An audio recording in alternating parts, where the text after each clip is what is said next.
You open your bank app. Your paycheck came in a few days ago. Bills already went out. Nothing crazy happened. You didn't buy anything wild. You didn't go on a shopping spree.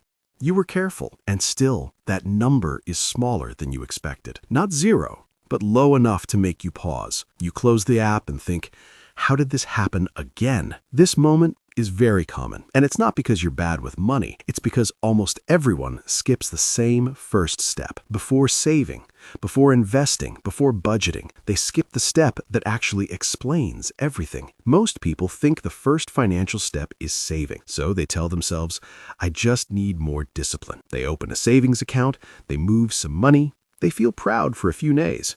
Then real life shows up, a small emergency, a busy week, a few tired decisions, and the savings slowly disappear. So they try again next month, and again, and again. At some point, they stop trying and say, I guess I just don't make enough. But income isn't the real issue yet. The real issue is that they never saw their money clearly in the first place. The first financial step everyone skips is simple but uncomfortable. It is knowing exactly where your money goes. Not roughly, not in your head, not just checking your balance. I mean actually seeing it. Every dollar, every week, every habit. Most people don't do this because it feels boring and because it feels scary. When you really look, you notice things you don't want to notice. Small spending that happens without thinking. Convenience choices that cost more than they feel. Subscriptions you forgot about. Little treat-yourself moments that add up. None of these feel like mistakes. That's the problem. They feel normal. Your lifestyle feels reasonable. Your spending feels justified. But the total quietly uses almost all your income. So when you try to save, there is no room. It's like trying to pour water into a cup that's already full. You're not failing. There's just nowhere for the money to sit. This is why people say things like, I make okay money, but I still feel broke. It's not a mystery. Their money already has jobs before they choose them. Rent, transport, food, bills, comfort, recovery from stress. By the middle of the month, every dollar is already spoken for. So when someone tells you just save 20%, it feels impossible, not because you're weak, but because the math doesn't allow it yet. Skipping this first step creates a lot of frustration. People jump into budgeting without clarity. The budget feels tight. They feel restricted. They quit. They jump into investing without clarity. They feel nervous. They pull money out when life gets messy. They try to make more money without clarity. Their lifestyle grows with their income. Nothing changes. And after years of effort, they still feel stuck. This is the price of skipping the first step. You don't pay for it immediately. You pay for it slowly, with stress, with anxiety, with the feeling that money is always one step ahead of you. The uncomfortable truth is this: you can't manage what you don't see. And most people never really see their money. They see balances, they see totals, they see bills, but they don't see behavior. Money is mostly behavior. So what does this first step actually look like in real life? It's not complicated. For one full month, you track everything. Not to fix it, not to judge it, not to punish yourself, just to see it. Every coffee, every ride, every online order, every random snack, every subscription. You write it down or use an app. It doesn't matter how. What matters is honesty. This step feels boring at first. Then something interesting happens. Patterns start to show up. You realize you don't spend a lot in one place. You spend a little in many places. You realize your biggest leaks aren't big purchases, they're habits. You start to notice which spending actually makes your life better, and which spending just helps you get through the day. This awareness changes how you feel. You stop guessing. You stop blaming yourself. You stop saying, I'm just bad with money. You start saying, oh, this is what's happening. And once you see it, you can't unsee it. This is the moment where money stops feeling random. This is the moment where control begins. Not control like restriction, control like choice. Because now, when you decide to save, you know what you're trading. You're not giving up everything. You're choosing between options. You're saying, I'd rather have this later than that now. Without this step, saving feels like punishment. With this step, saving feels intentional. This is also where debt starts to make sense. Instead of feeling like a personal failure, you see how debt fit into your life. It filled gaps. It smoothed stress.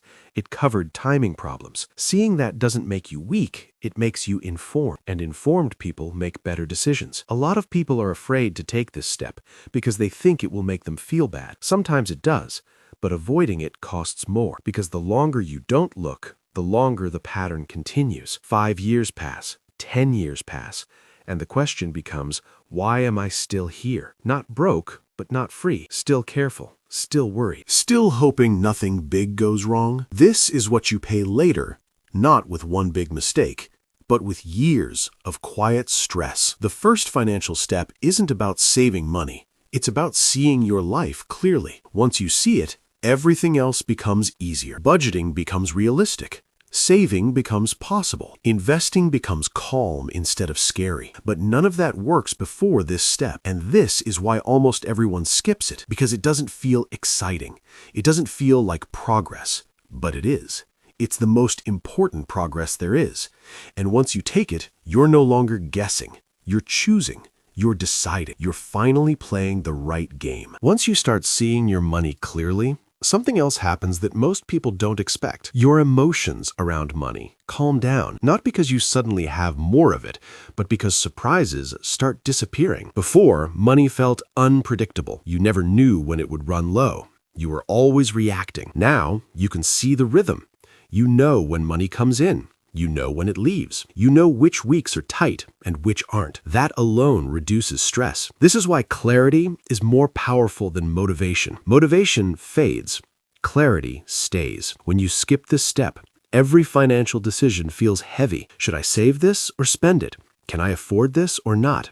Is this a mistake? You're always unsure. But when you've tracked your money, those questions become easier. You don't need to ask, can I afford this? You already know. Another thing that happens is you stop fighting the wrong battles. Most people think the problem is willpower. They say, I just need to stop spending. But after tracking, you realize that willpower isn't the main issue. Structure is. If your bills and habits are set up to use almost everything you earn, no amount of discipline will fix that. You could be the most disciplined person alive.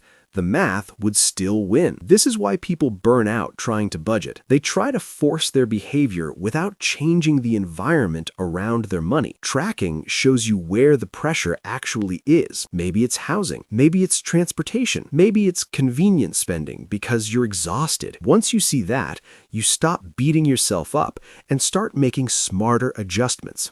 Small ones, not extreme ones. This step also teaches you patience. You realize that money problems weren't created in 1 month, so they won't disappear in 1 month either. That's okay. Real progress is slow at first, and slow progress is still progress. When people skip this step, they chase quick fixes. They want the perfect budget, the perfect app, the perfect investment. They want something that will save them. But money doesn't work that way. Money rewards consistency, not intensity. Clarity helps you build consistency. Here's something important most people don't hear. Tracking your money doesn't mean you have to track forever. This is not a life sentence.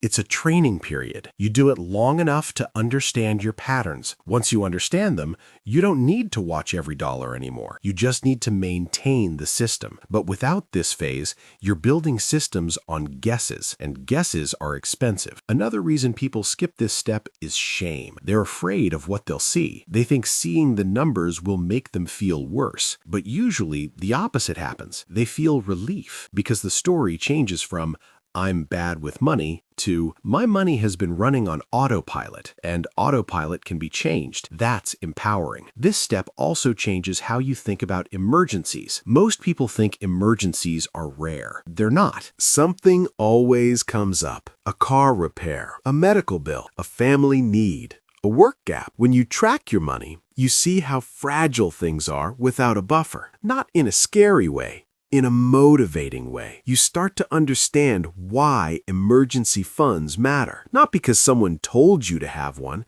but because you've felt the pressure of not having one. That understanding sticks. Without clarity, advice feels abstract. With clarity, advice becomes personal. This is why 2 people can hear the same money advice and only one of them actually changes. The one who tracked their money understands why it matters. The other just heard words. This step also reveals something uncomfortable. You can't build wealth while your lifestyle uses almost everything you earn. That doesn't mean your lifestyle is wrong.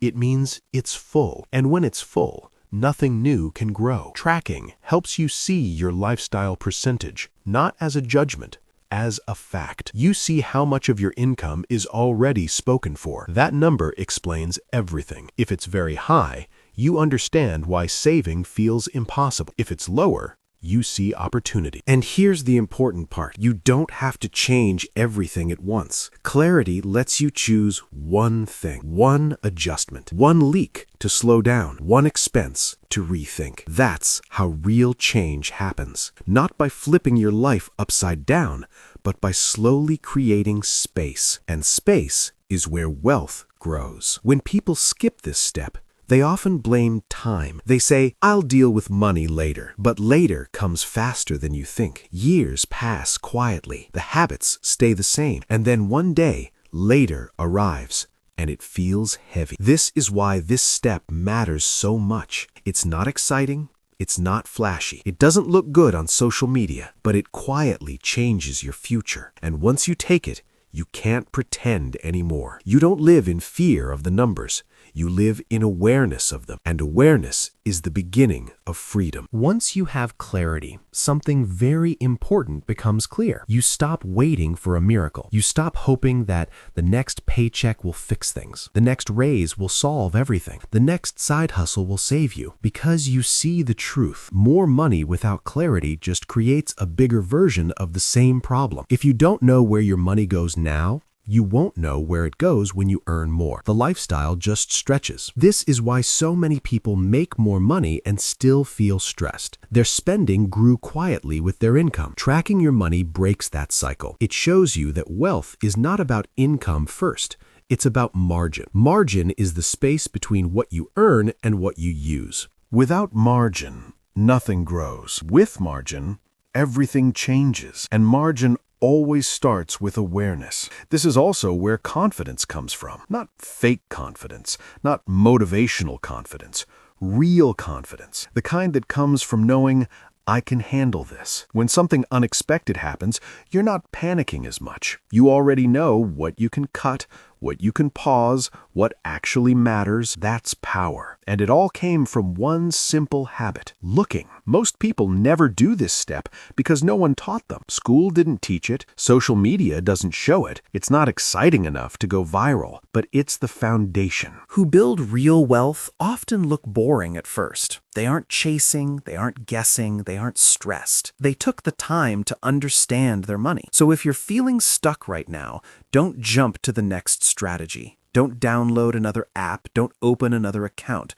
Don't look for a shortcut. Take the first step. Sit down, look at your money, track it honestly. Not forever, just long enough to understand it. Because once you understand it, you stop paying for confusion. You stop paying with stress. You stop paying with anxiety. You stop paying with lost years. That's what people really mean when they say everyone skips this step and pays for it later. They don't pay with money alone. They pay with peace. And the good news is this: you can take this step at any age, at any income level, at any stage of life. It doesn't require permission. It doesn't require perfection. Just honesty. This is the first real financial step. Everything else comes after. And once you take it, you're no longer guessing your way through life. You're choosing your way forward, step by step.